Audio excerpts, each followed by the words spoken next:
All right, everybody. So, welcome to a sort of side video from half of the Refried Beans here. I'm your host, John. I got Jason here with me. Hello, everyone. And we're going to be talking about Final Fantasy VII Remake. One of the best games out right now. Dude, I can't tell you how long at this point I've been waiting. Right? It's been like how years, like 5, almost 6 years. I wouldn't say longer, because didn't they do a tech spec demo on the PS3? Just kind of like, oh, here's the intro to Final Fantasy VII for shits and giggles on how it looks on the new PS3 platform. Yeah. And then people lost their shit. They're like, you should just remake the game. Just remake the game. So And fast forward of what, like, I don't know. It's not 10 years, but quite a few years later, like, that it's finally here. And if you put it in the grand scheme of things, it's like, how long? 23 years since the first one came out, or the OG something like came that. out?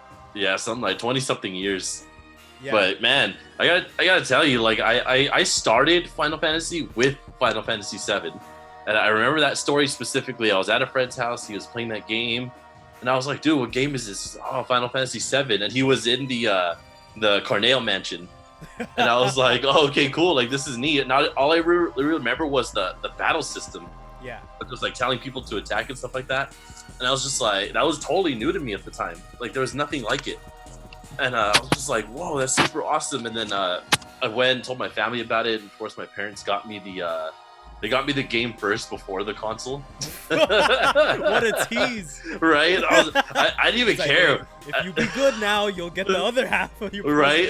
At the time, I didn't care. I was just like, cool. And I would like read the booklet like so many times over. Yeah, I think I got the that. console like less than a week later. But I was just reading the booklet like forever, just like memorizing everything I could about it.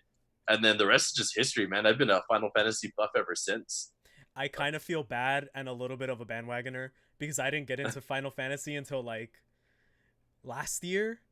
And okay. it was just because Final Fantasy VII was on sale on the Nintendo Switch. And I remember you were telling me, like, dude, you have to buy this game. I was like, yeah, sure, whatever. It's like $3. So, because back in the day, I never had a PlayStation. I had a cousin that had a PlayStation, but all she had was the Rugrats game and the original Gran Turismo. Damn. So I've always known about Final Fantasy, but I never played any of them. It wasn't until like adulthood where everyone was kind of like, Final Fantasy VII is one of the greatest games ever made. Yeah. What were you gonna say? I was gonna say it's weird because, you know, like, 7 was my first. It's not my favorite. It's probably me. It's got to be number 2, maybe. Mm-hmm. Maybe even lower. I would maybe even put it like 3rd, maybe 4th if I like sit down and think about them all. Yeah, it's one of those games that was just kind of like right place, right time type of thing. Like, it was revolutionary at the time because of the way it pushed its graphics. 8 was kind of in the same tier of like taking it a step forward, even though it's on the same console. Mm-hmm. But the story was so convoluted and weird, it didn't stick to a lot of people, and the gameplay was kind of weird. And then 9 was just kind of like a tickle itself festival, because all it did was nod to the previous 8 Final Fantasy games. So I think that's why not a lot of people like that, but I like that one a lot. But you know, 7 has like a very special kind of story. When you even take like a battle system like Final Fantasy VII, especially for back then, it's so intricate and so interesting, and there's so many possibilities that you can do with that whole materia system. It's a game that really stands the test of time. Because I remember when we were doing something, when we were playing Halo, and you came over to my place, and all you said, like, give me your Switch. So I gave you my Switch, and you booted up Final Fantasy VII. You're like, all right, how are you playing this? And then you're like, dude, you have like no materia on. And you just set up every single one of my character with like, oh, you need the all materia with healing. That'll heal your whole squad. Only put all the healing and buff stuff to Aerith. Give all the power stuff to Cloud. And then we were just like messing around with everything. And I was just sitting there like, oh, that's how you play the game. Do you feel not to jump like super far ahead, but do you feel now that you've played this remake that you can go back and play this Oh OG yeah. seven and just dominate? Oh Yep. yeah. I I beat the game. Oh, both of us beat the game like a couple days ago. Yeah. And once I finished it, I'm like, I like already having the context of the materia system. This game was a lot easier. Yeah. There were a couple things that I didn't pick up on until the very end, which was another point I was going to say was that usually with not complicated, but like a little more complex video games, I feel like I play on hard mode in unintentionally. Yeah. So like I'll not necessarily like choosing the difficulty, just I'm just like so dumb and I don't get You things. you make it hard on Yeah, yourself. I make it hard on myself. So when I was playing Breath of the Wild, um you could have like a million different ways to get to an objective.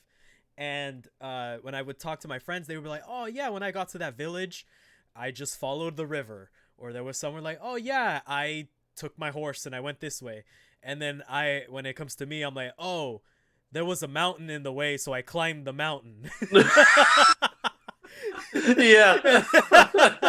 And it was kind of like that when I played Final Fantasy the OG. I was playing with like no materia on except what every character already had. And Yeah. then I was somehow getting through it all until you came and you gave like once you set up my materia system for me, I like blew through the game. I still haven't beat it though Yeah. Yeah. Yeah. because I'm still It's stuck. it's a shame too because and we'll get there later, but like the comparisons of the ending to this game and the ending to the OG, it's so striking. Mm-hmm. And I'm gonna say this much. I'll kind of tease story before we get into story, Oh, but which we should the say oh spoilers yeah, for both the OG and Final Fantasy VII Remake. total spoilers. But dude, like the more I was finishing the remake, the more angry I was getting. And not just because I was finishing it, but because I was just like, what are they doing? What are they doing? It shouldn't be like this. What are Yeah. they doing? And I was just like, what the fuck is going on? And then it ended, and I had a minute of like, this fucking sucks. And then like I let the credits roll like for a minute, and I thought about it, and I thought about it, and I thought about it, and I was like, no, no, no, okay. And then I started thinking about it more, and I'm currently in my second playthrough, Mm-hmm. and like we'll get into details in a minute, but I overall I'm very happy with the game. Yeah, same here. I'm really happy. Like when it was like when I texted you, um, I was like going through some moments, and I'm like, I don't remember any of this. I was like, I don't remember this happening. I don't remember this happening. Like for one thing, like the whispers, the enemy. Yeah. I was like, I what Kingdom Hearts is for Disney. I was thinking Final Fantasy VII is to a Harry Potter crossover. Like I didn't know that we were fighting Dementors Yeah, the whole time. it's a new concept, and like for a while, it's just like, when are they gonna get to this? And that's when I started thinking about the ending, and I was like, okay, I think I get it. And like I said, we'll get into our theories later in terms of story, but as far as like being happy with it, I think when I first played the demo, we'll talk about gameplay here.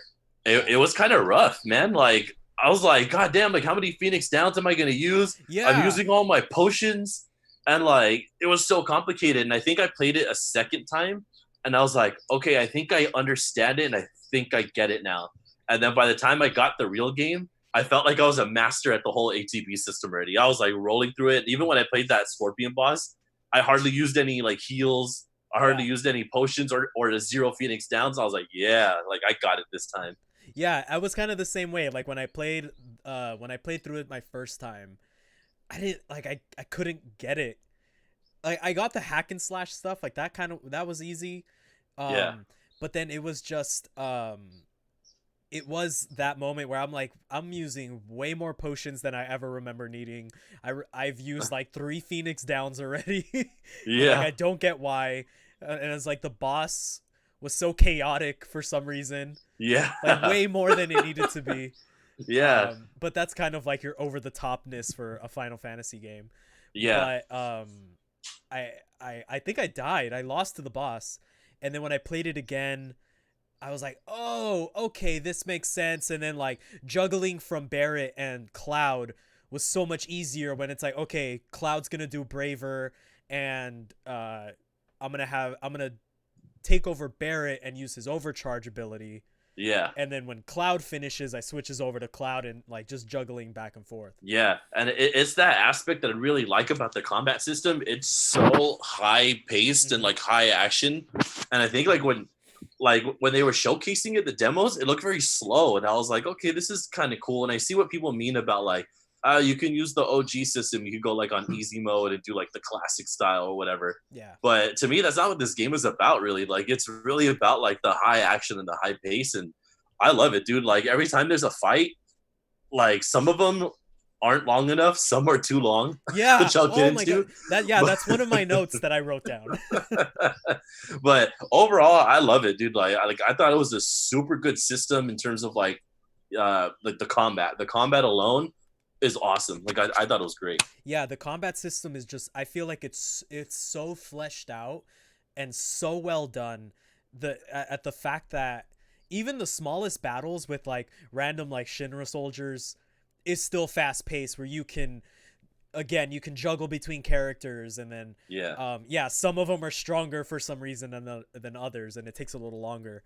yeah, But it feels, the flow is super natural, and it feels really fun. Like every battle you get into, it always feels fresh. yeah, um and it doesn't feel repetitive and like, oh man, I have to grind till I get to level 50. It is just kind of, you progressively get into that motion of fighting and getting your mind into, or getting yourself into that mindset. yeah, yeah, yeah. Because I And then think that was, sorry, no, go ahead. but I was just gonna say, I think that was one of my biggest issues, was that I was playing this game with the mindset of a Dark Souls player, which I always do. Every game I Yeah, play, I'm like, yeah, Dark Souls. Uh, we were trying to dodge everything. yeah. So that was one of my things. It's like I hit dodge, I still get hit. What's the point of dodge? Yeah, honestly, I was there too. That like there was some attacks where I would see, I was like, I'm just gonna block it, fuck it, and like, Yeah. and honestly, like, not to jump ahead, it's like you said it too. I think you had texted me this. You were like, oh, the key to Reno was just to block. Yeah. So when I finally did that, I blocked and he got all like staggered, and I was like, oh, I was just supposed to block this whole time. Yeah, because I know we're jumping like way too ahead, but when I was fighting Reno, I was like, this motherfucker keeps dodging everything, and I can't hit him. and then I got so annoyed by it.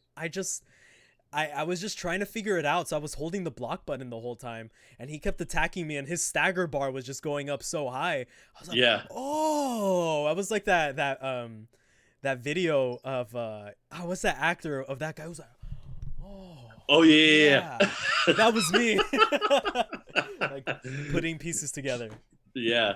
But getting back to the system that it has in play, behind the combat system, it has a really good structured growth system in a sense. Like, not in terms of like your abilities and stats or anything. Well, I guess some abilities, like each weapon has a certain ability that you can learn. Once you learn it, like, you have it forever. You don't have to equip that weapon, type of thing. And then each weapon has its own like skill tree type of thing. Yeah. Like, I remember when I was broadcasting for my friend, and he was like, "What the fuck is this? Like some sort of sphere grid, like Final Fantasy X?" And I was like, "Yeah, kind of." And then it's kind of like what you said too. I think like maybe 70% through the game, it finally clicked where I was like, Mm-hmm. "Oh, each weapon is dedicated to a certain stat, so I should be concentrating on that stat." Yeah, So, man, I was like every single sword, I was like, attack power, attack Me power, too. attack power, and then I don't know what you're running with your weapons, but I have Cloud on the Mithril saber, yeah, and then by the end of the game, I'm like, oh, it's a magic dedicated weapon. yeah. Oh, and then I started maxing out all the magic stuff. Yeah, yeah, yeah. So then, and it's funny because I had that thought too, like when that kid Chadley, hate that Oh name by the god. way, he was like, I could reset your weapon stats, and I was like, why would I ever want to do that? Yeah. But now I'm like, oh, I probably should just do that. But Yeah. I haven't done it yet, but I maybe I will think at some point. I think I'm gonna do that when I start my hard mode playthrough, because Yeah, right now all I'm doing is I'm just like sweeping up on trophies I didn't get. yeah. So that way I can just specifically dedicate my time to hard mode. Oh, okay. And right now all I'm doing is like I'm grinding until 50, and I'm maxing out all the materia that I need. Yeah, Um, I'm like doing the opposite. I'm like, I'm just gonna run through hard mode, and then whatever trophies I happen to miss, I'll do it on like the cleanup. can I just bring up this right now? Yeah. Fuck the pull up challenge. It is the worst fucking mini game I have ever played in any video game. How many tries did it take you? Bro, it took me like 2 days. Dude, I must have gotten lucky because it took me 2 tries. Because I did it and I was like, cool, these mini games are kind of easy. But I remember the first time I messed up, I saw what's his name, Jules, just Yeah. fucking going for it. And I was like, damn, he got like, I was like, damn, he got like 30 more than me. I'm never going to beat this. And the second time, I don't know if I just happened to get on a good rhythm or what, but I kind of took like a slow and steady wins the race type of thing where I just, Yeah. You once, just like because you know, one, two, three, four. One, yeah, like did that. yeah, once you get to a certain speed, like yeah, like you can go faster, but I didn't trust myself to go faster. So I was like, I'm just gonna keep the speed. And once he kind of falls down, I'll just kind of pray that, he takes forever to get up and all that stuff. Yeah. So I ended up beating it on the second try, but I ended up seeing videos everywhere that people were like, fuck this mini game and like it's so hard and all this stuff. And I was like, wow, I must have gotten incredibly lucky. Yeah, because it took me 2 days. I'm on the Final Fantasy VII remake subreddit, Yeah, and so me I too. was looking up tips, and like I found one where so I put a shirt over my TV. I turned all the volume down, so all I hear is the little pinging of each button. Oh, okay, So yeah. that I was just sitting there like just staring at my controller. That's a tactic for Final Fantasy IX, and it reminded me of it. There's a jump rope game of Final Fantasy IX where you have to jump like 1,000 jump ropes, and I think the max I've ever gotten, dude, is like 70. Like, and there's a trophy for it on the PS4, and I'm like, I'm never getting this fucking trophy. Fuck this game. It's like that boss that takes a real world week to beat. Yeah, yeah. Terrible. Honestly, but Yeah, we we were should go talking about back. skill. We were talking Yeah, about skill. skill tree and fucking Chadley. So I was like, why would I ever want to reset a skill tree? Hmm. But now I'm kind of like, maybe I should. But I'm waiting until I hit 50 when the last tree portion of it unlocks. That way I can see what it looks like. If I can't Hmm. get everything, then I'm gonna go to him and like, you know, excuse me, reset everything and Yeah.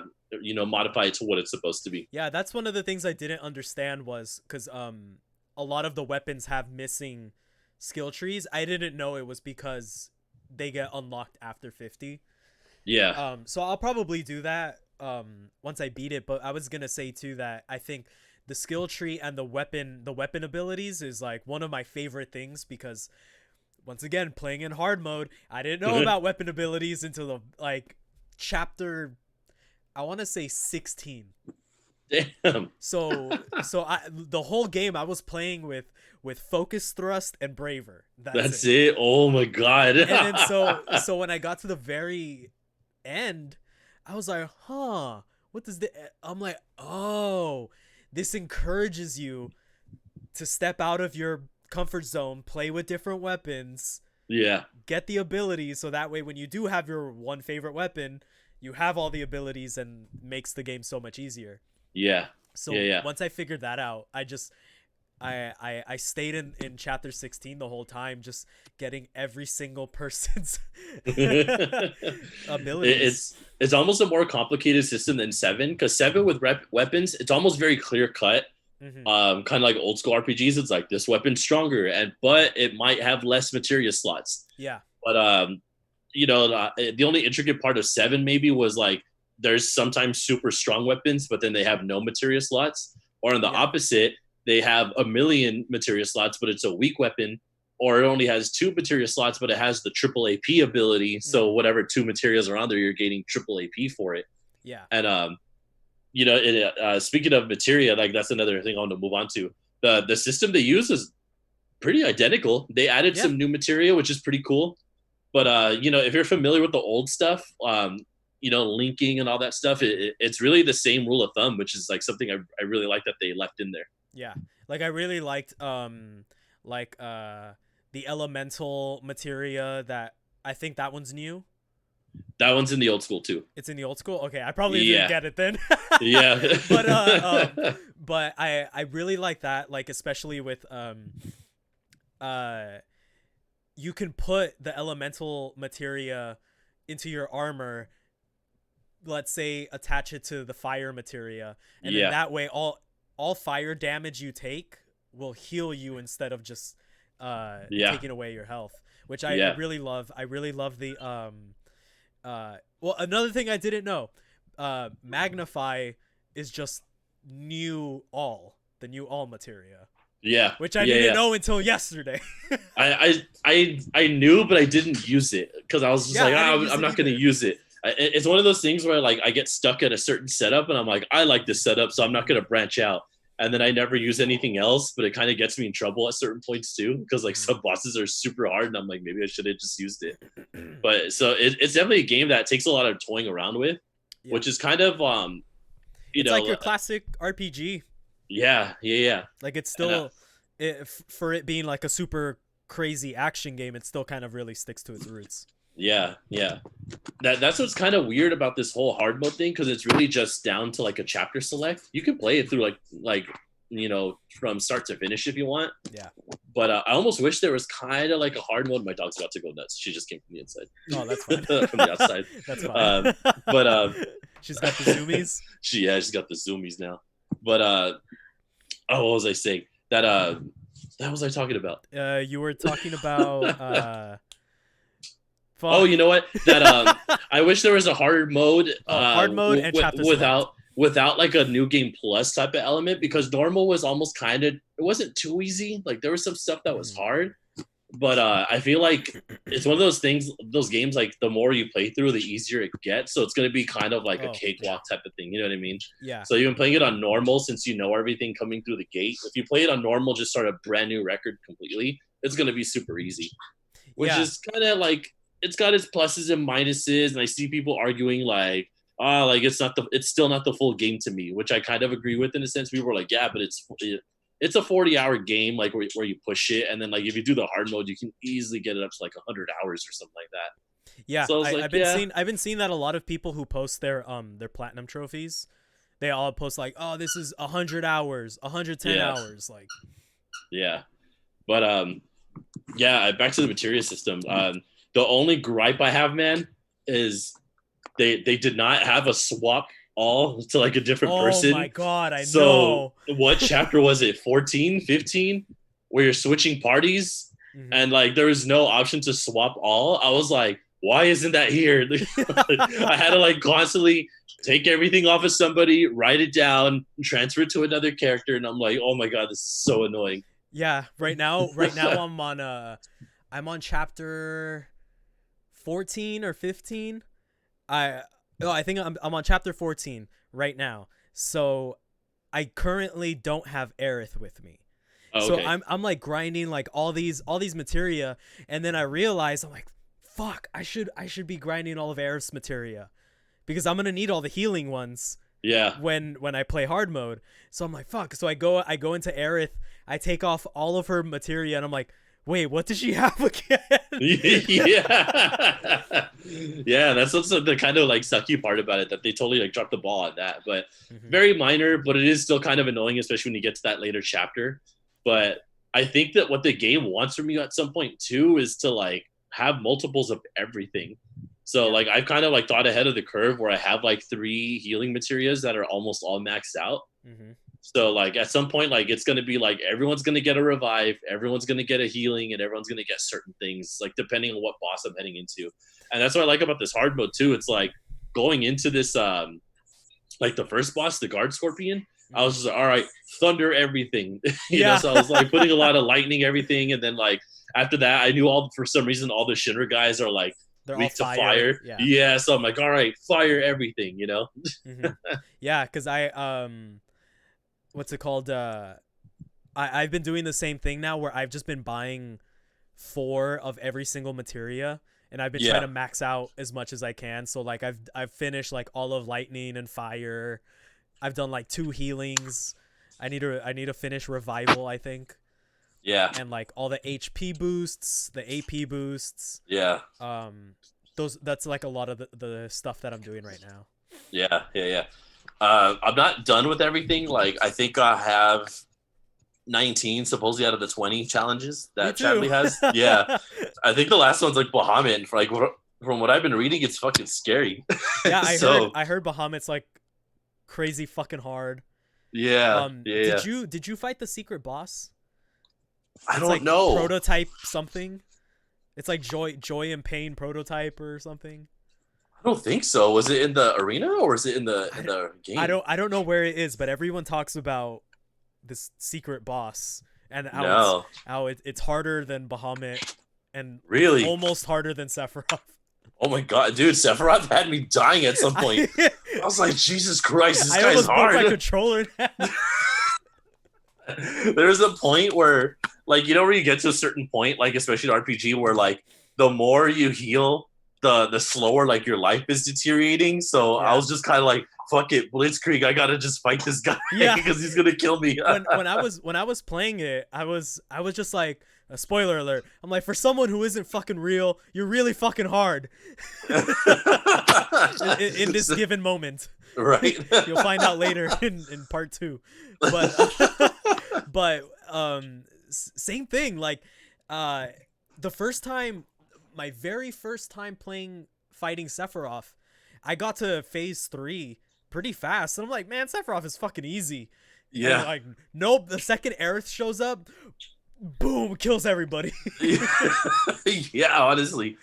And I don't know about you, dude. I can't stand using Aerith. She's like easily the worst character for me. What? Okay. Yeah. Well, But like if you I play as her, yes, she is I very think weak. there's a certain way to use her, which you know, like as seeing all her abilities, like I forget what it's called, like the ATB siphon, I think it's called, Yeah. and like all her magic ward and all that stuff. It's like she's really like your buffer, you know. So Hmm. like you got to use her to buff your stats and buff each other's stats and like kind of get in that zone, and then bam, like kind of leave her alone type of thing. Yeah. But at first, I hated using Tifa. Like now I feel like she's all I use. Team Tifa's Tifa, great. dude. Team Yeah, Tifa. Tifa's great. Why She's awesome. fucking speaking of the waifu wars of 1997. Uh I remember when I first started playing, I would always tell you, I'm like, dude, Tifa is the strongest fucking character in this game, and I Yeah, don't know why. I remember like every time I would tell you like, oh, I got to like so and so boss yesterday, and you would ask me how was it, and I like at that point I think I already had Tifa's limit break completely maxed out, yeah, and I would just say like, dude, I use Tifa's limit break. That's it. It's over. yeah, Because every single time she attacks, it was like 5,000 hit points, and her limit break is like 5 different attacks that are all yeah, at least 5,000. yeah, So by the time you were done, like the boss just dies. yeah. Yeah, Tifa's great. Yeah, At first, Tifa's I still went. really good. I definitely went through a sequence. Like, I obviously everyone loves Cloud when you first use him because he's fast paced. Hmm. It took me a while to get used to his Punisher mode, but Yeah, but he's like super the heavy great. hitter. Yeah. Barrett, I would really only switch in the beginning to like the long range stuff. I didn't really understand him. And then I think like when I got him back is when I discovered, whoa, Barrett's actually fucking awesome. And I think I made him a lot more than anybody else. Hmm. And then once Tifa started getting like more maxed out, I was like, oh man, Tifa's great. Yeah, because Tifa, there's a ton of enemies that their stagger meter builds up from physical attacks. Yeah. There's a ton of them. So and because Tifa is so fast and deals out a lot of hits in very small amount of time, Yeah. like their stagger bars just like skyrocket super high, and then once they're staggered, All you gotta true strike. There you go. Yep. Enemy's dead. And then too, like a good like mechanic I've been working out was to like get her chi level up all the way up. Mm-hmm. That way, like once right when they're about to stagger, switch to Tifa, use it. It bumps their stagger percentage from like 160 to like 200 or something. Yeah. And then I'm like, bam, there it is. Use everybody else because now the percentage is higher. They take a lot more damage. Mm-hmm. Game over. So like it's one of those games just over time you learn how to use everybody and like yeah, I just fucking love it. Like this second playthrough, I played a lot more different than my first. I feel like I played a lot better. Yeah, like a lot more tactical, right? Yeah. Yeah, Just same. everything about it. Yeah, because when I started doing chapter select and like going through every chapter to get all of these trophies, every time I hit a boss, I'm like super easy. Yeah. Super easy now. Who's to say that it's going to be the same when I hit hard mode? But I know. what's it called? Do you want to talk about all of the new scenes that weren't in the first game that they've added? So like Whispers, the rest of Avalanche and their kind of side quests, and Yeah. all the other like just side missions to get to kind of the branches out moments of the storyline. Yeah. And to stick on gameplay, what I'll say about it is I think this game had a lot of trouble of finding a non-linear way to tell the story and still be a full-fledged RPG. You know what I mean? Yeah. Which is where Final Fantasy 13 suffered. And if you play Final Fantasy 13, it's totally linear. You can't go anywhere else. You could just like run and get a few chests. You might miss them if you're not paying attention, Mm-hmm. but you literally can't go anywhere else. Not until you get to this certain island that like has a bunch of like enemies that's like the more open world type bit of it. But I remember 13 just getting slammed for like, oh, it's just a linear game. It's not a full-fledged RPG where you could just go out there and like discover. There's no world map and stuff like that. Where this one doesn't either. And like all you can really travel through is like through Midgar. And they add some side quests in there where you have to travel from sector to sector Mm-hmm. within Midgar. And so I think they did the best they can in terms of like adding all the elements. But in the end, it still felt like very like constricted in that sense. It still felt like and an it's RPG. Cool. Yeah, it still like felt you're like an on RPG. the rails RPG. Yeah, like it still has me on a leash, so to speak. Yeah. You know, like it said, it's just one of those cool leashes that give a lot more room for you to walk away, but at some point it's still gonna like pull you back. But it's like you said too, it does branch out the story a lot more. Mm-hmm. They added a ton new characters that actually have like purposes and storylines, Mm-hmm. which is great. What do you want to say about it? I wanted to at least for like characters, I think they like Square Enix did such a good job with all of the characters, even like our current like main characters, because like Barrett in Final Fantasy VII is just like angry macho man, like that's all he is in the game. Yeah. Like him and like I never knew if him and Cloud were ever friends. Like everything seemed like it was angry. And in this game, Barrett actually kind of acts like a real person. Yeah. Who has different emotions. What's great though is he still comes off as angry macho man a lot. So like a lot of it's like they still hold true to what these original personalities are, and they really just kind of like did more with it. They expanded with it, and that's something I think I was looking forward to even before I got the game. Like just knowing like I'll say this much too, like Avalanche is such a blink of an eye moment in terms of the whole game that it doesn't strike you as strong. Mm-hmm. That getting to know these guys and knowing what was inevitably going to come was making it so much fucking harder to get through the game. So I was just like, I know it's going to happen to these guys. Yeah. And it just sucks that they're doing this, that they're purposely going so much deeper to all these characters because they're so good now. Yeah. Which I was going to say, like when you get to the moment of Shinra trying to drop the plate on the Sector 7 slums. Yeah. I was like, it's coming. It's like the tears are going to start rolling. And so all the Whispers, Dementor, enemy things showed up. I'm like, I don't remember this. Yeah. and then, you know, seeing Wedge fall from the sky, and I'm like, oh, here it comes, and then Yep. he like kind of gets saved, and I'm Yeah. like, oh, that okay, this is different. I like this. Yeah. And then same thing with Biggs. I was like, sad. Especially like the moments, like I don't know if this happened with you too, but whenever it gave you the option to choose what you wanted to say, did you Google what to say? No, the I only one I always knew, the only one I knew was in the very beginning with Cloud and Tifa, where Tifa's making you a drink, and it's give me the strongest thing you yeah, got. it's like so yeah, give me the strong thing because that gives you Tifa waifu points if you Yeah. say that.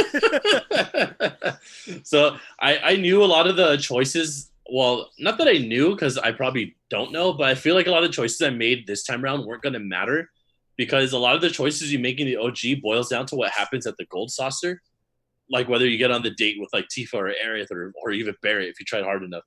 Or Or what's her Yuffie. face or Yuffie. Yeah. But so I felt like none of that was gonna happen in the sequel. So I just kind of went based off of memory Mm-hmm. of what I used to choose because a lot of those choices are the exact choices from the OG. Yeah. So I was just like, oh yeah, I remember this. So Yeah. like, and I think the first time around, I was always like, do the nice guy thing, like be a nice guy and like, you know, say the nice things. And now this time around, I'm like constantly trying to be a dick. So Darren is like, here's a flower, how much? And like that was actually pretty funny because he's like, I'll give you 2 gil for it. And she's like, 2 gil? I haven't picked that yet. Yeah, it's actually pretty funny. I think I will this time on my hard mode playthrough because when I was playing the OG, I was saying, okay, OG, Team Tifa. I'm going to be all Tifa the whole game.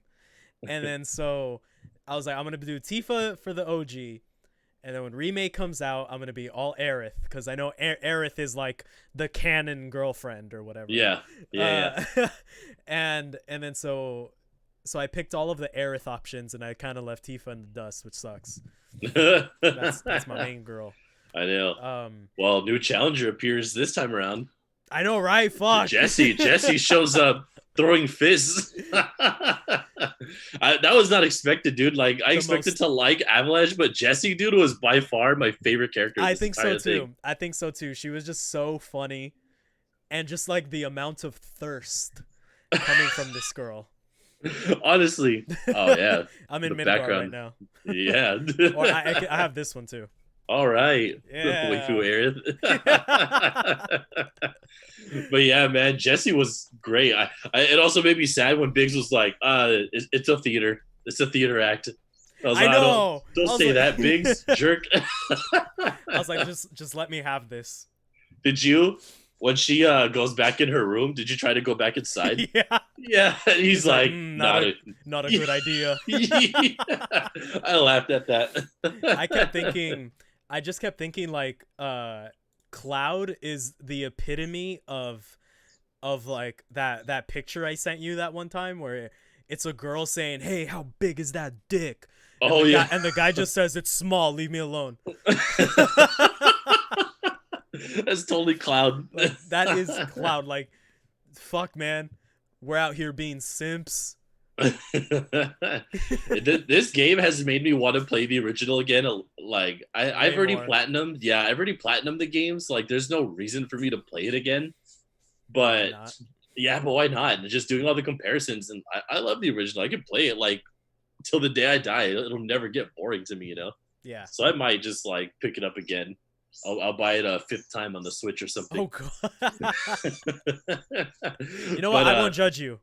I have 2 of those games. See, there you go. Resident Evil 4. Mr. buys Minecraft on every console. I need it on everything. You'll never know when you want to play Minecraft. Honestly. But, dude, I think a big question that we had before this thing coming out was, how are they going to push a 3-hour portion of the game to about 40 hours worth of material? They found a way to do it, man. Yeah. That's one of the notes I wrote down. I'm like, the fact that they got, like, yeah, depending on how you play, the first 3 or 4 hours of this game, and they extended it to with hard mode on a 100 hour plus game. Yeah, yeah, That's insane. it's crazy. And I will say, a lot of it, I was sucked into it. I was just like, I like where they're going with this. This is good story expansion. I like what they're doing here and all this stuff. And sometimes it was just too long, like just a tad too long, that it kind of took me out of the element a little bit. Mm-hmm. And I only got that twice. Once when you were climbing the plate, because Oh like yeah, I swear I was just I like, hated how that. That many? was the one chapter I hated.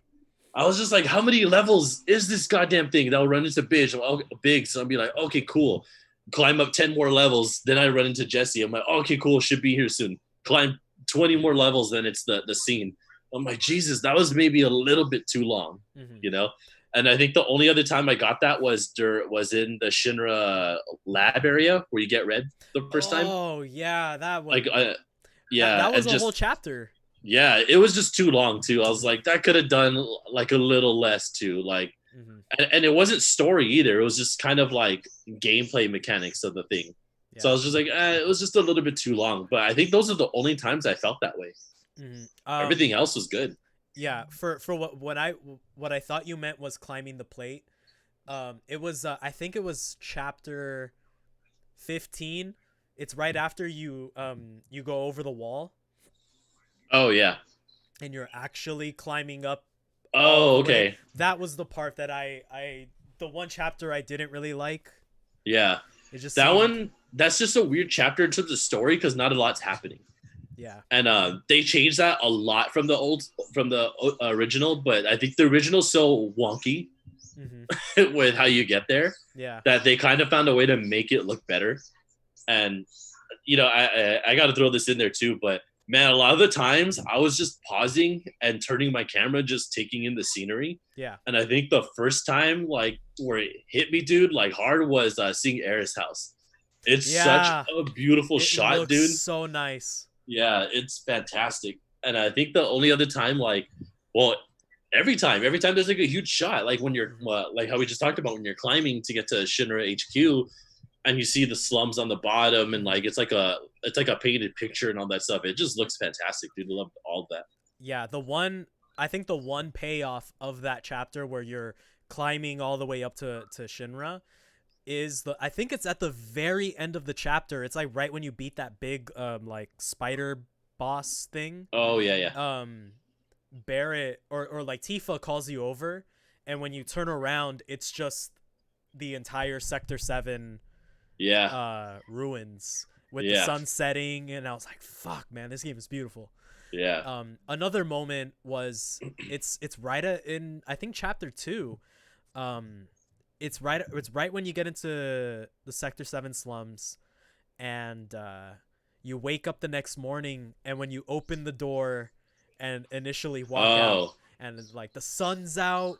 Like that was another thing I loved about this, is that like when you play the OG, the entirety of Midgar, it's always night. yeah, There's not really much color. It's a lot of like black, gray, brown, and green. yeah, And in this game, it was truly fleshed out, and like seeing the plate above you is super freaking cool. yeah, And then even after yeah. the plate drops, when you're with Aerith, it's crazy to like look up in the sky and it's like, yep, there's a missing plate in the sky. Yeah, yeah. The details just phenomenal in terms of all that. It's super crazy. Um, in terms of music, how'd you feel about all the music? Oh, I turned into you. I like went into Spotify. I downloaded albums. I've been listening to the OG soundtrack. Yeah, Um, there's some songs where I'm like, some they hardly change at all. There's one called like "Rotting Under the or something under the rotting pizza." That's like the oh track yeah, name. yeah, But it's almost identical to the original, but like it's like a little change. And I think that's one of the tracks that stands out to me that I fucking love, because they literally just kind of almost copied and just moved it over and changed it a little bit. yeah. Mm-hmm. What I did like is they fleshed out a lot of like a lot of the songs, like especially just the battle music. You don't get to hear the real battle music until what is it, chapter 2 or 3, when you're doing the side missions. Yeah. like you don't actually get to hear the real battle music until then. They kind of just tease it the whole time until you get to that moment.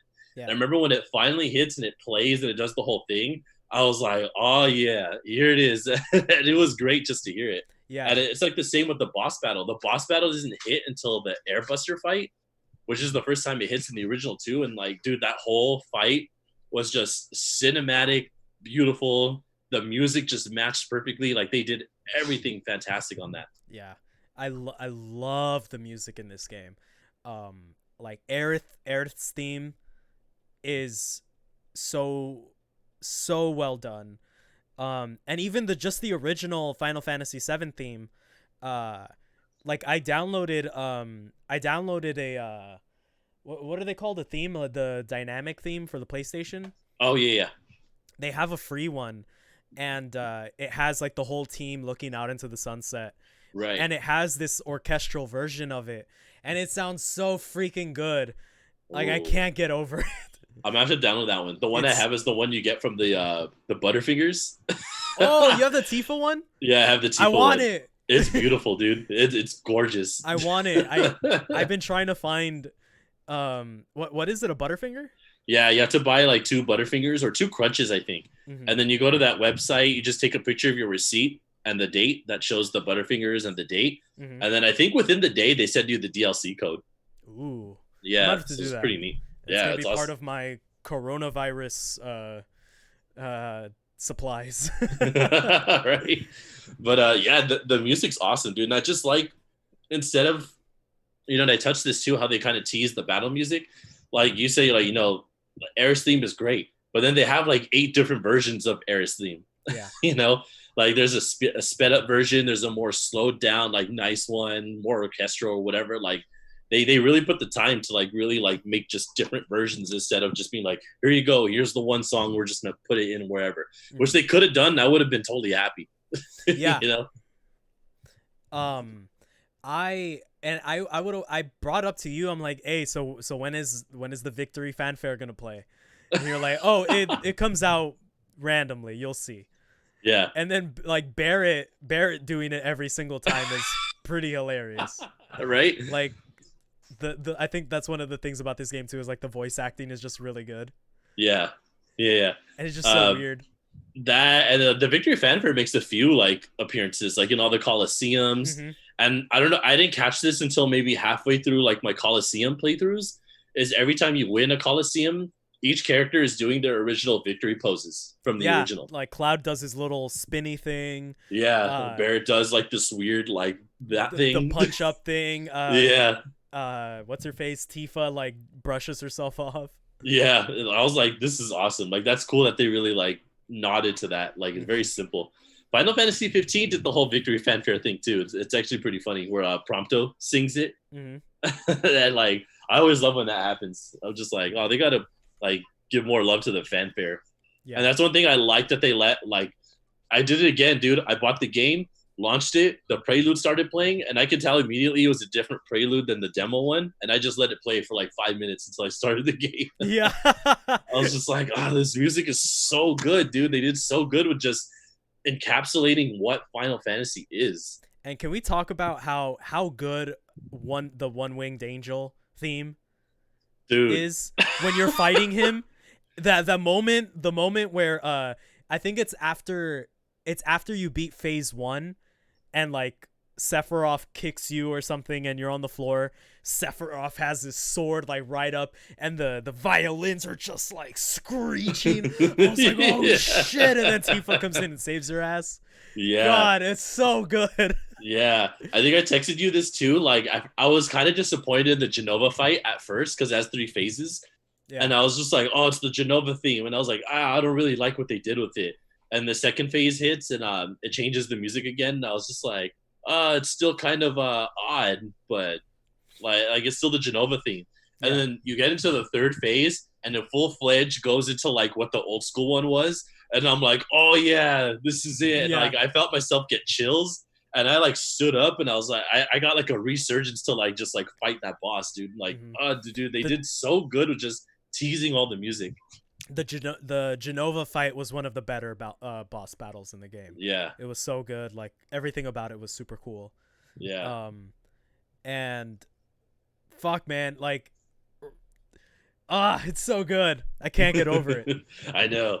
I know. So we can talk about some more story stuff. We've been kind of like pinning it. But before we get into story stuff, do you want to talk about any like cons that you have with like gameplay or anything like that? Yeah, yeah. Yeah, I already touched on mine with the linear aspect of it. I Mm-hmm. think that's the only thing that was kind of like, like I could do more with some more open world stuff. But I think also at the same time, it's refreshing because you playing a game like we were just talking about before we went on air, Assassin's Creed Odyssey, Yeah. where it gives you too many fucking options, and I'm just like, I don't even want to play this game Yeah. because there's like 100 things to do on my quest log, and I was just like, fuck this, like. So this one just like kind of grounded you a little bit more. Like this is your current mission. You can you still can walk around a lot more if you want to. Mm-hmm. So it didn't exactly like pin you down, but to like on the overarching aspect of things, yes, it did, but it wasn't a bad thing. So I wouldn't really necessarily call it a con. Yeah. In terms of everything else, I don't think I had that much negative about it, dude. Like When it's really good. when I was writing my notes down, I found myself having actually a lot of cons with some of the gameplay. Like as much as it's amazing, it's just like the smallest things that stacked up so much. Yeah, Like it was the fact that you can get stagger locked by enemy moves. yeah, Where like let's say for example, um if you start getting shot up by one of the sweeper robot things, oh yeah, the robots with the two gun arms, yeah, like if you start getting shot by them, you can't roll out of it because you're stuck in this like animation of you getting shot. yeah, yeah, yeah, And the only for a lot of these things, the only way to get out of it is to have blocked the yeah, first move. Like there's a couple with some Shinra soldiers where they'll hit you, and then their third hit is the only moment where you could block it. yeah, That was yeah, one of yeah, the things that like I found very annoying. I know I touched on it before, but like dodging feels pointless. yeah, Like there's just no reason. Especially with it reminded me of Sekiro. Like like yeah, how some enemies they'll have that glowing red thing, and it's like, oh shit, that's their special attack. I gotta go away. yeah, Like a lot of enemies have those kind of moves. So when you try to dodge it, but for some reason they're like, it's like old school Modern Warfare 2, where when you would try to knife someone, you would like lunge at them because you're just locked onto them. yeah. It's especially that with the Ninja Turtle monsters in the sewers Oh yeah, with dude. their jump ability. They jump in the Yeah, air, you can block, you can hold, but no matter what, they're gonna hit you. yeah, yeah, Like yeah. there is no way out of it. The stupid Sahagins. It's funny too because I was doing the one of the arenas where they're the first boss or the first Yeah, enemy, and I was like stubborn. I was like, I'm not gonna change any of my material. I'm just gonna fucking go into it and play it. And of course, I end up paying for it, getting my ass kicked. And I just had the thought, and I was like, you know what? These guys were assholes in the original. They're assholes in the remake. So I guess they did it. Try it true to the original. yeah. Oh my god, But especially the like bounding too. I mean, the bounding I can forgive because it's a it's an actual negative in the game. Like, oh, you got bound, so you got to use a character to get him out of it and stuff like mhm. that. But it is still kind of annoying. Like, oh my god, this asshole's just on me and like won't let go. You Yeah. know what I mean? Another thing I wanted to bring up was kind of the snowball effect. If one person in your party dies, like it's depending on who you're fighting, if one person in your party goes down, then like that's it. Yeah, Because the snowball effect is you're either overwhelmed or who like, and it's like it's your typical like multi-character game where whoever you are playing as, that's where the enemies will fight you. They're not gonna yeah, fight your AI friends because that doesn't matter. yeah, Um, so once one person goes down, then it's just the two of you. Then all the enemies are ganging up on just one character.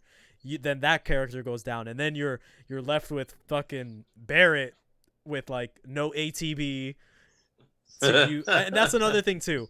I don't think items should need to use ATB to be Yeah, used yeah, I because had that thought too. it's when you get stuck in those moments where I'm like, fuck, I need a Phoenix down, but I And have then no you can't use one. ATB, and I'm playing as Aerith, so I'm not the strongest person. I know. I think it's one of those games too. It's built around you have to you have to use a lot of the abilities. Like you just have to use them. Like I think I've like playing the original Final Fantasy VII. I don't think I've ever used haste. Not once. Yes. Like not once. But in this one, it's like the first thing I cast sometimes Mm-hmm. because I'm like it matters. Like your ATB matters. Mm-hmm. And it's the same with like barrier. I'm casting barrier a lot more in this one. So I think it's one of those games that's built around, hey, these abilities and these magic spells and these materials, they all exist for a reason, so you better fucking use them. Mm-hmm. you know? So it's just one of those things where I have to kind of get in that mindset. And I think I've always had that kind of mindset, which is kind of weird. Like for a lot of these games, I don't use a lot of magic, even though it gives you like MP to use them. I just don't. Mm-hmm. Because I'm like, nah, what if a boss comes up and I really, really need it? Yeah. and then it never happens, and I find an inn or something, or there's a save point where I can like recover and stuff like that. Mm-hmm. It's like this weird OCD thing where I was just like, no, don't use it. But like, lately I just kind of thrown caution away. And I'm like, fuck it, I'm just gonna start like playing them how they're supposed to be played. Just start using everything, and I kind of use that mentality with this game. Yeah, which is actually a perfect segue into another one of my I think this is the biggest issue I have with this game. Abilities and magic should not be interruptible. Yeah, yeah, Like, dude. it defeats the purpose of having ATB Yeah, because it is a waste. yeah. Cuz There was so many times where I would use prayer, and it costs 2 ATB to use. yeah, And and while you're doing it, you get like hit by something and it like it interrupts it. and sometimes I don't even realize it till way later, till it's too late. So I'm like, I'm just doing fast pace. So I'm like, switch to Aaron, ability, prayer, switch to cloud, and I just assume that it's working and that it's being used, and I'm hitting them, and then I realize, oh shit, no one's HP got recovered, and next thing I know, I'm like in the red, I'm in danger, and I'm like, oh shit, now I got to build up AP like to heal somebody. Mm-hmm. So Yeah. it's like an uphill battle with that, but It's almost kind because I get caught so many times where like I'm about to use cure and then some fucking enemy hits Aerith and then it like she goes into her like hit animation and then no one gets cured and then Aerith dies. yeah. And it's the same thing with the limit break too. Like I don't think you should be able to take damage while you're doing your limit break animation. Yeah. Because Yeah. you can die in the middle of your limit. Yeah. Which it is just so stupid. And like especially by the end of the game when you're fighting the big whisper boss. Oh with yeah, those yeah. three other fuckers. Yeah. They're fucking awful. They are awful. We'll get into them in the story section, but yeah. but yeah, those are good cons that you bring up. A lot. It doesn't bother me to that extent. I guess probably because it didn't happen to me too much. It would just be kind of like it would happen to me occasionally. Be like, oh my god, it's fucking annoying. But like nothing that's like deal breaking to me. You know what I mean? Mm-hmm. But I think they've kind of like for the most part crossed their T's and dotted their I's in terms of like a lot of the gameplay stuff and things like that. So I think they did a really good job in terms of gameplay. Yeah. Well, that's it for like most of my cons. Oh, okay. Yeah. Then we could move on to story now. Oh yeah. So I think chapter 1 was as far as they ever intended on going of tickling the nostalgia. Yeah. the demo and chapter 1 was pretty much almost like a shot for shot remake in a sense. Like yeah, they've expanded the environments and made it bigger and stuff like that, but it's really shot for shot, and like After that, immediately in chapter 2, when you're just walking, trying to get to the train as Cloud, things start changing, and you're just kind of like, whoa, they're kind of pushing it already. Mm-hmm. Like in chapter 2, they're already showing the fire in Nibelheim, which doesn't come until way later in the game. So I'm Yeah, like, that's like it's like in chapter. I think it's like one of the. Oh no, it is when you meet Aerith. They yeah, show before, right before. they also oh it's right before. Oh yeah, it is. It's in the reactor. I think. Well, they okay. Spoiler alert. They show Aerith's death scene. They do. Not a Yeah, lot of it, multiple but they times. show her sitting there praying. Yeah, they show her But praying. It shows the white materia falling into the water. yeah, It shows the lake that Cloud lowers oh, that like Aerith lowers her into. in. Yeah, Um, which I was gonna say just as a quick side note, like Aerith dying is basically like the Luke, I am your father of video games. yeah, Like there's a shit yeah, ton of people I know who have never played Final Fantasy that know that Aerith died, and I was yeah. one of those too. So this all that we're saying about storyline is going to get to the ending, and I think that's where we're going to have our bigger discussion. So we'll kind of go over some things here before we get to the ending. So like I think when I first started playing it, I was like, so they're probably in my mindset. I was like, they're going to do away with the whole calm scene, because when you get to calm in 7, it's easily my most hated part of the game Mm-hmm. because you don't really play. You get to calm with everybody in your party, and Cloud's like, oh, here's what happened to me in Nibelheim. And then you go into this like 2 hour long like storyline of like what happened in Nibelheim with Tifa and Sephiroth. And Oh then you yeah, don't get to it's play when until you're after that. yeah, but you're like kind of playing it, right? Like you play as Kind of. you all you do is it's just walking though. But Yeah. I But remember that. so for me, I was like, they're probably gonna get to the end of the what is it, like the motor whatever boss on the bridge, Mm-hmm. and then it's gonna be like whatever they say, and that's gonna be the ending of this part of the remake. And then they're gonna do away with Calm completely. They're gonna erase it from the remake because they're gonna supplement that by doing All these Cloud's all these like memories and all that stuff. flashback scenes and Yeah, stuff like that. yeah. So that's where Um, my mindset was, and I was like, okay. And then the more I played, the more I that just solidified that for me, that Calm is just not really going to exist in that fashion in this mhm. universe. And as we move forward, another thing that was weird was the whispers. They introduced like those weird things chasing Aaron, and I remember thinking that when I saw the trailer, I was just like, what the hell is that? That's not in the original. Yeah, I know. So That's why I was gonna ask you too, saying like I don't remember these monsters in the original they were because not in the original. when I played the original, I remember I was telling you like, oh yeah, man, I'm playing it on the 10 times speed, running Yeah. through everything. So my dog's eating her brush. I just realized it. So yeah, whispers did not exist, and again, we'll get to the ending because and I'll just write and say it right now before we start discussing it. I think they're changing everything. Mm-hmm. You I get think to so the too. end, and what you know now is different. Mm-hmm. This entire part is okay. We're gonna tickle your childhood, and we're gonna remake the first part, but remake part 2 is gonna be a new experience, and you're gonna Mm-hmm. like it. Yeah. So I'm like, oh, okay. A lot of what I was looking at, because it was like again, it was like with me deep diving into JFK conspiracies. I I, I turned into 10-year-old John Estrada, looking up Final Fantasy like conspiracy videos, Yeah, and because I remember Zach, but again I was playing in 10 times speed, so I kind of like didn't really know.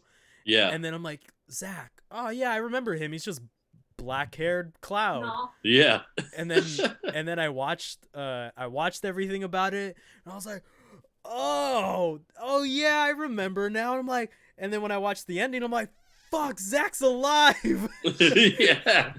So So and what's it's gonna weird. happen? All this mindset, dude, just kept leading to that. Where like they introduced those reunion guys, those cloak guys, super early. Like that doesn't happen until way later in the original. Yeah. And then and this is where I was talking about earlier, where the more I was finishing the game, the more angry I was becoming because a lot of the dialogue he has with Sephiroth is endgame dialogue he has with Sephiroth. And you know the scene where Cloud gets sucked into like that portal and he's going through it like he's like being born, and then he sees Sephiroth there. Yeah. And then right before you fight him, they do that standoff where like it flashes to Sephiroth, then it flashes to Cloud, Yeah. then it flashes to Sephiroth to Cloud, then it flashes like between both of them. Mm-hmm. I was like, what are they doing? This is the ending of the original. I was just like, why are they doing it in this one? Like, this is the ending of the original. I don't understand why they're doing this. Mm-hmm. And then when I finished the game, they did that whole thing where they defied their fate. They beat destiny in a sense. Mm-hmm. They they beat a physical form of destiny. So what they know doesn't exist. So when I thought they were going to show the scene of Zack getting annihilated by Shinra's soldiers, mm-hmm. didn't happen. He just kind of gets up mm-hmm. and he sees the same like raindrops or whatever it is that the rest are seeing. I was like, so he's alive and what we know in the future is supposed to happen is probably not gonna happen.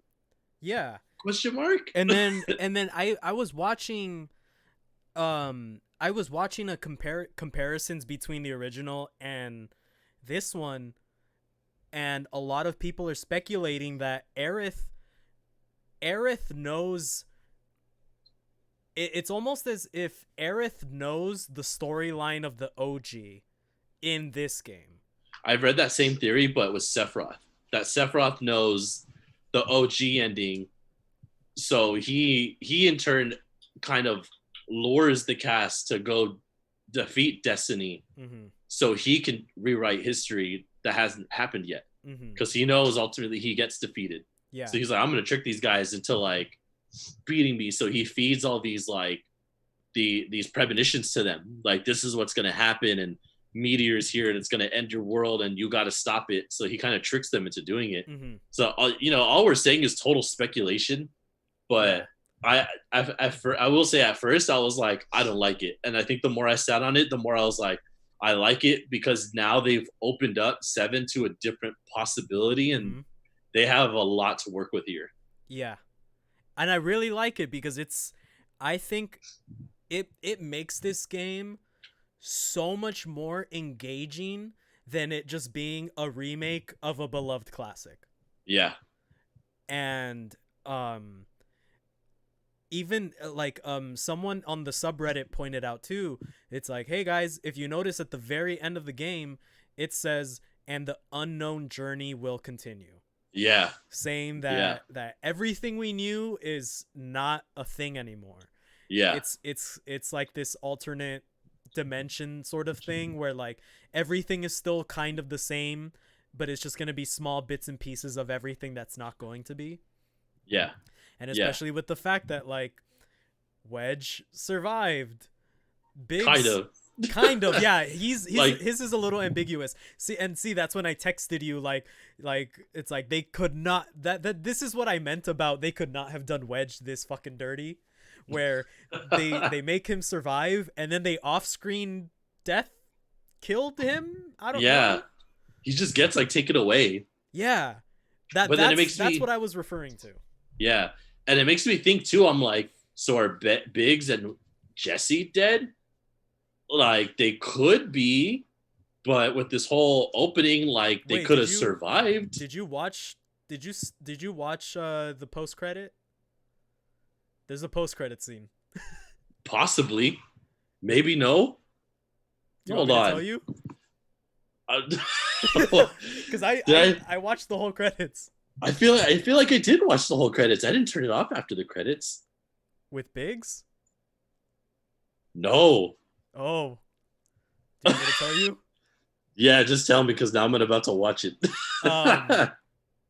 Biggs and Jesse survive too. They do. Yeah. Maybe I didn't do something that didn't get it. Because I know there's always like one of those extra things where like, oh, you're supposed to do this to get a post-credit scene. Mm-hmm. And then I must not have gotten it. Unless I wasn't paying attention. It was like 1:00 a.m. when I beat it. Oh, shit.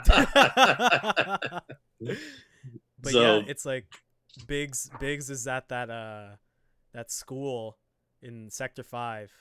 Oh, he is. And you can see Jesse's gloves and her headband on the table right next to him. Oh, really? Ah, I'm not seeing it on YouTube. No one's posting it, Oh but shit. I believe you. Well, thank you for the confidence. Wow. So then, I mean, that's kind of what I thought, and then that just kind of confirms it that Mm-hmm. then they're alive. But then, where does this take them? Does this take them back I in don't know. time, or does it move them forward? I think what we're gonna see is that it's gonna move them forward with Aerith slowly fleshing out plots of the OG that don't happen in this one to the rest of the cast in this one. Yeah, Because there was a small detail with Red 13. You don't find out that he's like just a child yeah, until you get to his hometown. yeah, But when you meet Red 13 in this one, the first thing Aerith says is, "This child is our friend." yeah. So she already knows, And which that's is a another thing we're thing. like, "Hey, how would you know?" That's another thing is they show a lot more connectivity of like the Cetra and the agents Mm-hmm.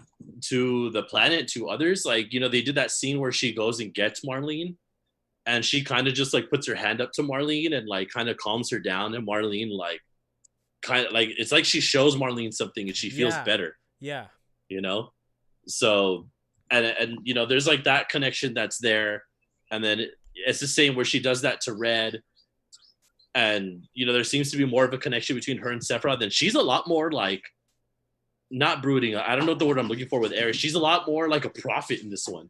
Like and it's kind of yeah. like you said with that theory. Like it's like she knows there's something else going on. Mm-hmm.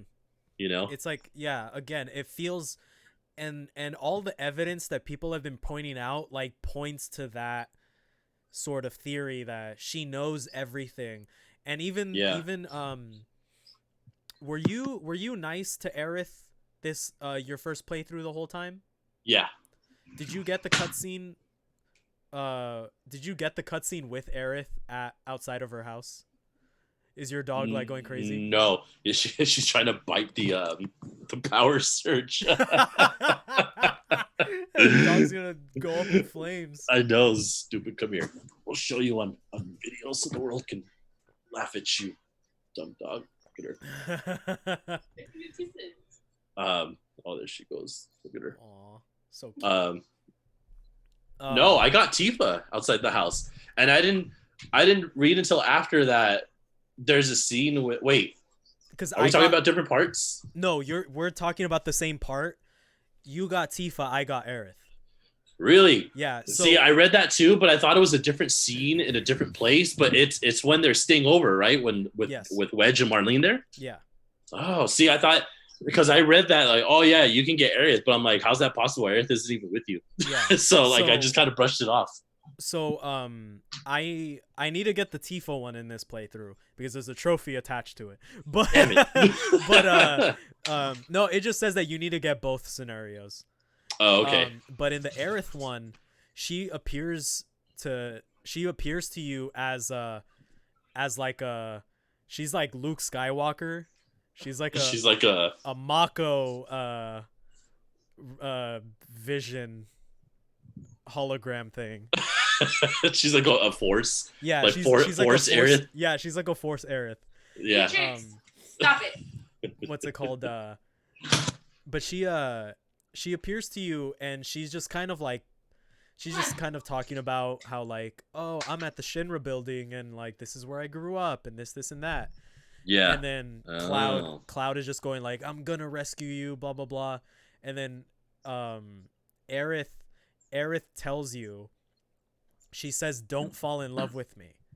Oh shit. Yeah. Because and then she says like, because at the end it's not real, Huh. kind of saying that like Cloud isn't Cloud is just a representation of Zack, Yeah. because Cloud can't remember. Yeah. So that's kind of like what she's insinuating. Yeah. So once you see that scene, you'll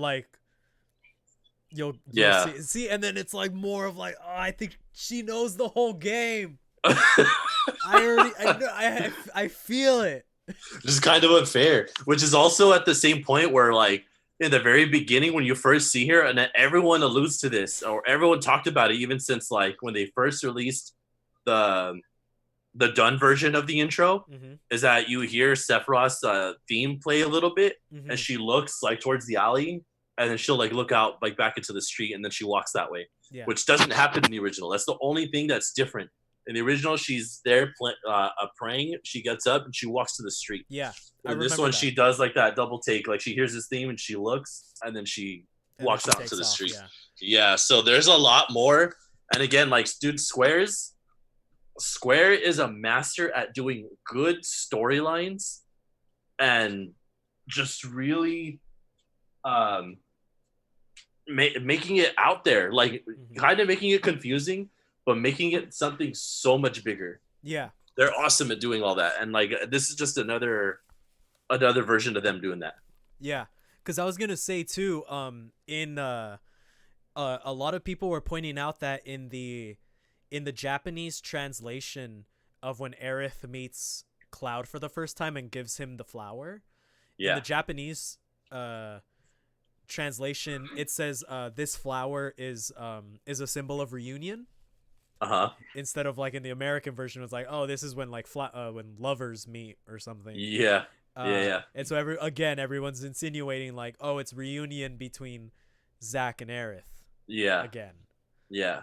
Or it also means too, this is a reunion because she already knows who Cloud is because she's seen the game already.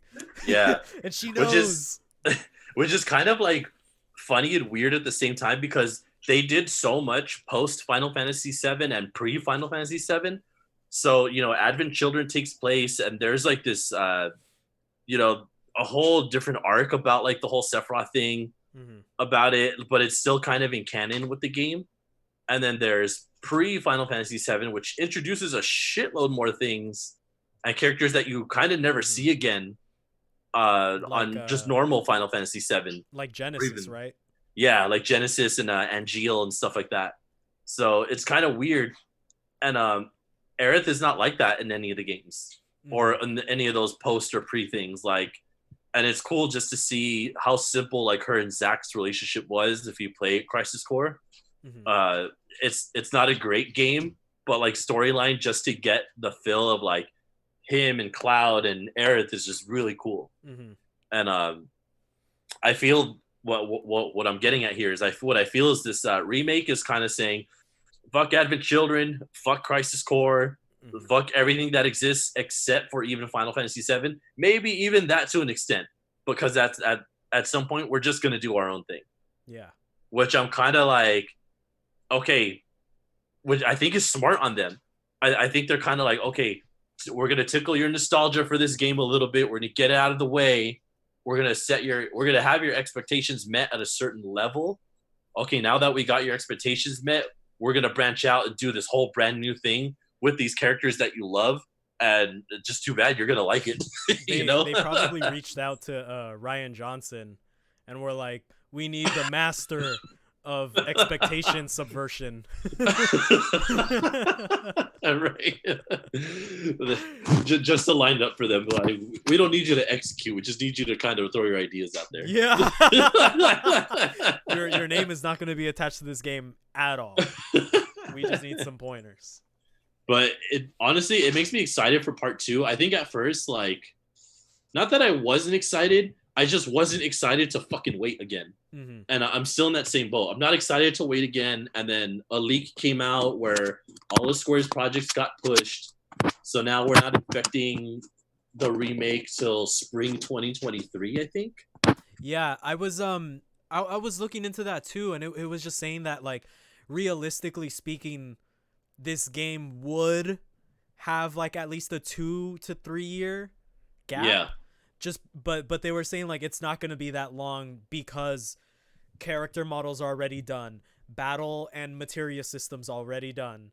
Yeah. They already have like monster assets and stuff like that they can reuse. All they really need to do is make new monsters, make it quote unquote open world, and make cutscenes and story elements, and that's basically it. I Yeah. mean, not saying that like that's just a little bit of stuff. I know it's gonna be a lot, but realistically speaking, it's better than having to build a game from the ground up, Right. than already having the basics of everything that Yeah. they need. And it looks like it's going to be PS5 too. So then transferring it to a new system and things like that.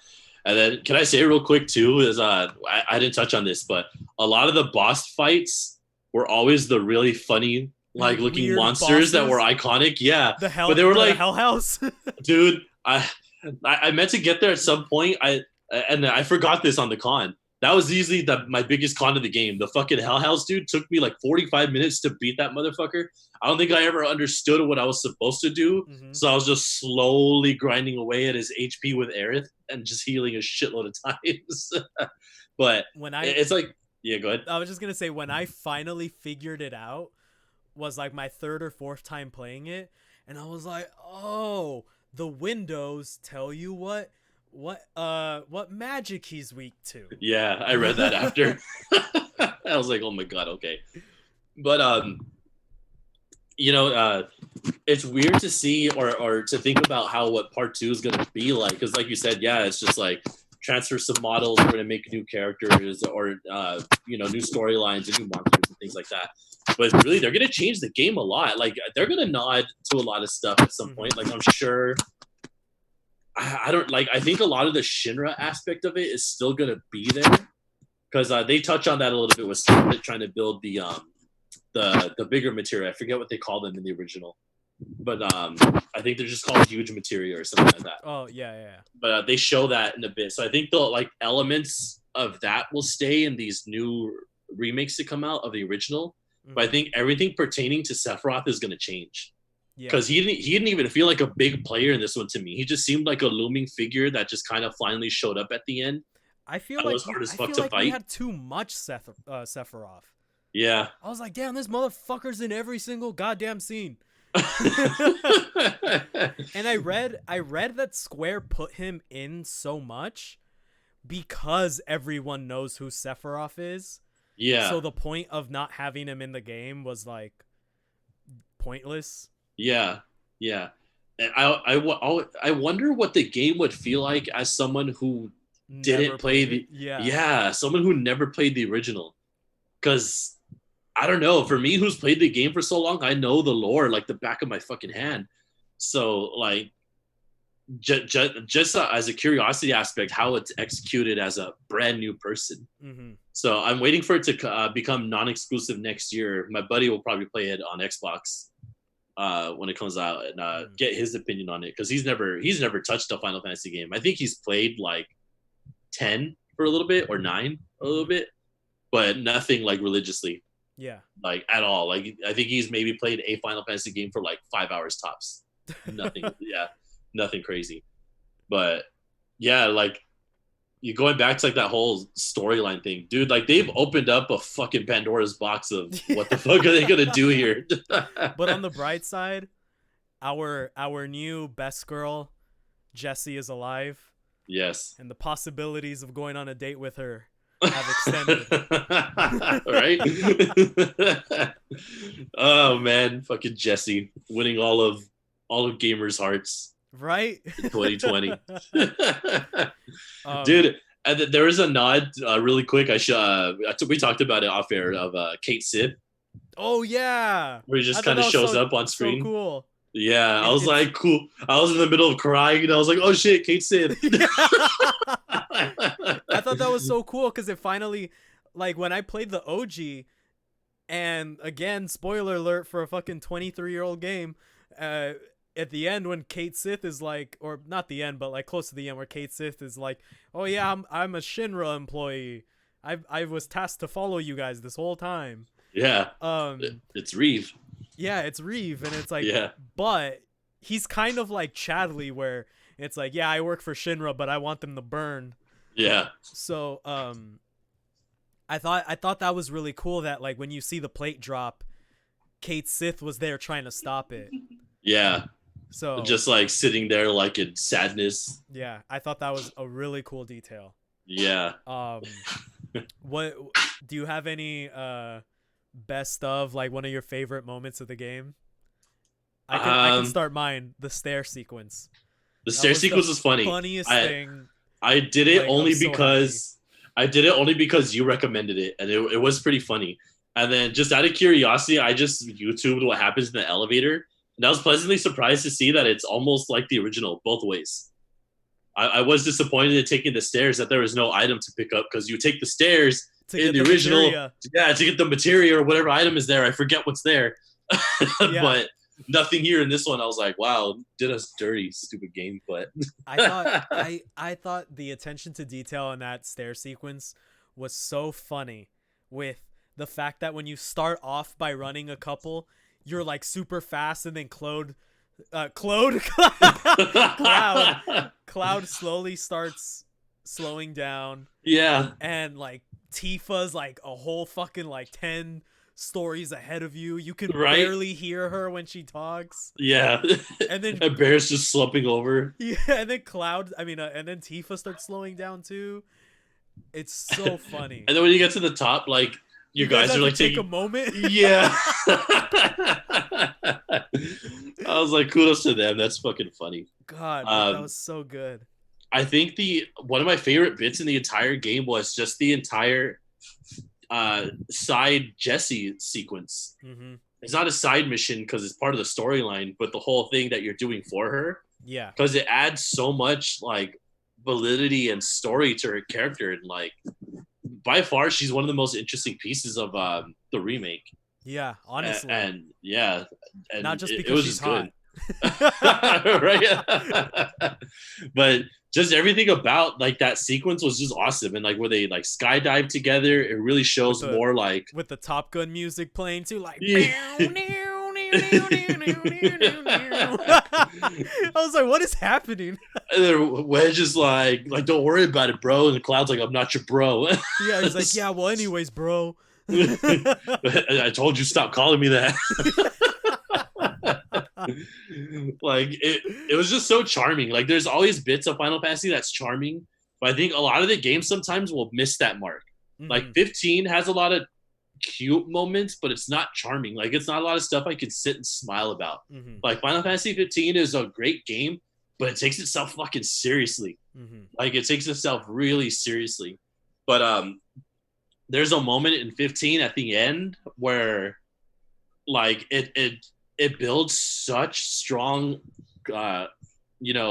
brotherhood between the main characters that when you get to one of the ending sequence, it's really fucking sad. And like I felt like a lot of the pain, the emotional pain that these characters were going through. Yeah. And not to say that 7 didn't miss the mark on this one, it just hasn't had it yet because it doesn't exist yet. Yeah. You know, like they had it in the dropping of the plate, but that's basically it. Like the rest of it's still gonna come later. Yeah. So we'll find out. Yeah. Cause I really enjoyed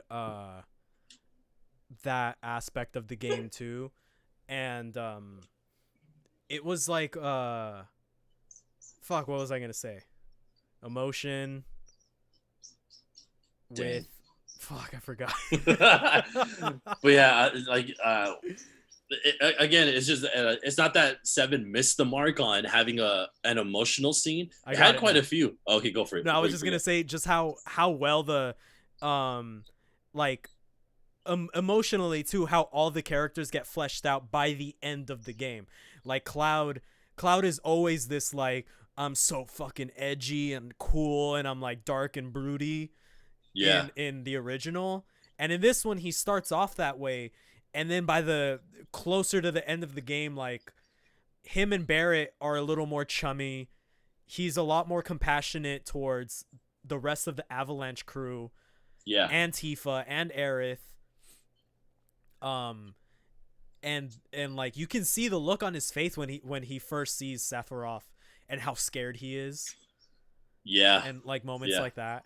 And especially with Aerith too. Aerith is like this super cute and bubbly girl, and then by the end of it, she's like this like all-seeing prophet. Yeah. Like she started spewing stuff about like Destiny and all this, and I was like, "Where is this coming from? She Yeah, I wasn't like was this like, before." this is not the Aerith I know. um, I guess the last thing before we sign off is in terms of gameplay, what do we see in part two? Like, does I don't part of me was like, and that was a question people were saying before, like, is everything going to transfer over, or are we going to start from level one, everything all over again? And that's where like a lot of things were like different, where you get the limit break catastrophe for Barrett. That's his final limit break in the original. Yeah. So I'm like, what the? I'm like, they're I know giving it to him in the first one. when I got it, I was like, this doesn't seem right. I was just like, damn, they're giving it to him early. What the fuck? So, yeah, like, what do you think in terms of part two? Do we just start from scratch all over again? I think what we're gonna see is it's gonna be like a quote unquote transfer where everything will transfer. Well, maybe not your materia. I don't see that happening. Yeah. I feel like there's gonna be some sort of plot point where it's gonna like it could be like Yuffie steals everybody's materia and then you're down with nothing. Until you find her at some point in the game and she's like, oh, I sold all of it or something. Yeah. I can see that being a realistic plot point for not having your materia or starting with like almost none. Yeah. As far as leveling goes, I can see it being like level 50. Let's say you transfer over and you have level 50. Level 50 in part 2 is going to be basically your level 1. Yeah. And then it's just back to like same old as far as like leveling goes. Yeah. That's what I can see it being. And I can see gameplay wise it being a lot like Final Fantasy 15, where it's this open world game where, all right, it's time to travel from town to town, and that's going to be like the majority of the game. Yeah. Because I think that's all of disc 2, right? Like disc 2 is all the way up until, oh wait, no. Disc 1. Yeah. Disc 1 is until Aerith's death. Dies. Yeah. So 'Cause there's a lot more traveling in the first. That's what I'm saying. Like, that's why, initially it was hard to kind of see what's going to go on with this first one, because getting up to Midgar is only 3 hours part of the game. Even after that, you get some exploration to do. Like, you can go to the Chocobo farm. Yeah. You don't need to go there, but you can go there and you can fight that big ass snake in the water and stuff like that. So like, there's a lot of like optional elements for you to do in the original that's just not here in this one. And part 2 is gonna it has to kind of present that open worldness to it, which is kind of like, did they also shoot themselves in the foot by making Midgar this fucking big that they have to make everything else this fucking big? You know what I mean? But when you think about it, a lot of the towns aren't that big. Midgar is like the hugest piece of everything. Yeah, like every single town is like at least like the biggest town I want to say is Golden Saucer, and then the town that Sid is from. Oh, Rocket Town? Yeah, Rocket Town's pretty small because it's like a few houses and then it's like his rocket in the back. The only one I thought that was big was Junin. The Junin Harbor, like before you get on the submarine. Oh, yeah. It has the big gun sticking out of it. Yeah. Because that's built like its own city too. That's true. So maybe they don't have to get into a lot of detail. Yeah. I was trying to like figure it out in my head. I'm like, okay, first game is up until the point where you leave Midgar. I was like, second game has to be the ending is when Aerith dies, and the last boss battle is gonna be Genova. And then the third game would be everything point after. Yeah. That's what I was thinking, but now, like, with everything different, it's shit on all over. They kind of like did a lot of the ending sequence on the original to this one, so it's like, well, they're gonna have to change a lot now. So, who knows? Yeah, who knows, indeed. But do you have anything else to say on it? I have one more thing. Yeah. I think one of the funniest bits of this whole game was in the Shinra building when that guy traps Cloud, Aerith, and Red 13. He's like, who are all of you?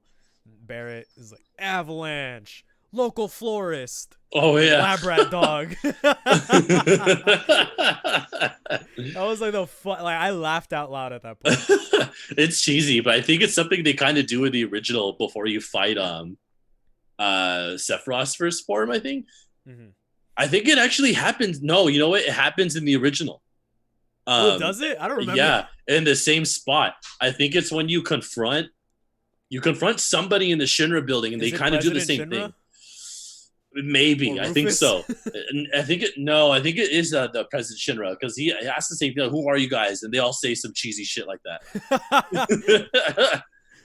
But it's not like that cheesy. But I remember, like, I think Red 13 says something like something experimentation. Mm-hmm. So it's very similar. While I was like, oh yeah, that's close to the original, but it's not exact. Yeah. That is the funny moment, though. But as far as that, This game had a lot of funny elements. yeah, it was really funny. Right. But as far as that goes, I don't have anything else. But Want to rate it? I totally want to rate it. What do you give it? I'm going with sort of the Anthony Fantano way of reviewing it or rating it because when I first reviewed it, I had a different score, and then I was like, once I beat it, I was like, okay, I bumped it up a little higher. I want to give it a strong 9 to a light 8.5. Yeah. Because of all of the cons I had with the gameplay. Like, I find myself just like, oh, fuck. And I'm just, like, turning the game off and stuff. I think I'm in the same like boat. A decent, 9. Yeah, I think I'm in the same boat, like a strong 9. And I think it's just because there's so much they potentially could have. Not that they didn't, but they took a different route. So now they're restricted. You know what I mean? Because they took a different route, they got restricted. And they had to kind of adhere to this storyline. Mm-hmm. And it also makes me worry what they're gonna do here is gonna open up another like a Terminator fucking time scenario hole. Yeah, where it's like, oh, we went back in time, so this doesn't exist. And I'm like, oh no, they're heading into that kind of territory. So we'll see what happens with that. But yeah, I'm gonna give it a strong 9 also. All right. Yeah. This was a good first time Refried Beans review. Yeah. Video game. Should do more of these. It's fun. Should. I like this. Yeah, and we will. We'll discuss more games to talk about. But for now, we're gonna go ahead and sign out of here. Just stay tuned for more stuff. Yeah. Thank you for listening. This was good. We'll do more video games as they come out. All right. Goodbye, everybody. Bye, y'all.